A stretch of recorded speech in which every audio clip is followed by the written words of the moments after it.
Hello' everyone, সকলোকে welcome জনালোঁ আমাৰ ইউটিউব চেনেল জানি কনষ্ট্ৰাকশ্যন এণ্ড ইণ্টেৰিয়াৰ্ছ।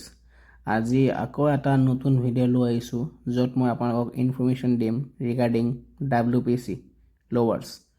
আমাৰ মাৰ্কেটত 3 টাইপছ অফ লৱাৰ্ছ পোৱা যায়, এটা PVC, এটা WPC আৰু এটা চাৰ্কল।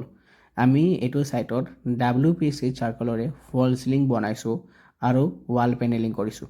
একচুৱেলি WPC লগালে ইয়াৰে মেৰিটছবোৰ কি মই আপোনালোকক ক'ব বিচাৰিছোঁ। ফাৰ্ষ্ট, এইটো এণ্টি টাৰ্মাইট হয়, ৱাটাৰপ্ৰুফ হয়, ফায়াৰ ৰেচিষ্টেণ্ট হয় আৰু এক্সটেৰিয়ৰৰ কাৰণে WPCটো বেছি চুইটেবল হয়, কাৰণ এইটোৰ যোনটো টেক্সচাৰটো সেইটো ছেম টু ছেম থাকে আৰু মানে ইমান জল্দি বেয়া হৈ নাযায়।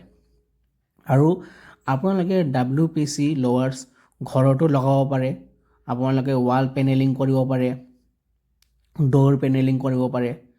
আৰু আপোনালোক যদি এনেকুৱা WPC লৱাৰ্ছ বা PVC বা জিপছাম বৰ্ডৰে যিকোনো ফল চিলিং কৰিব মন আছে, তেতিয়াহ'লে আপোনালোকে আমাক যোগাযোগ কৰিব পাৰে।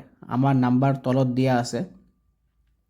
আৰু মই এতিয়া ক'ব বিচাৰিম যে এই চব বনালে কিমান টকা খৰচা হয় আৰু আপোনালোকে এইটোৰ প্ৰচেছ কি।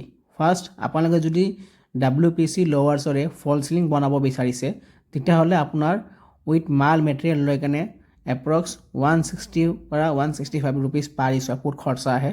আৰু যদি অকল ৱাল পেনেলিং কৰিম বুলি ভাবিছে, তেতিয়াহ'লে আপোনালোকৰ 135 ৰুপিজকৈ স্কুৱাৰ ফুট খৰচা আহে।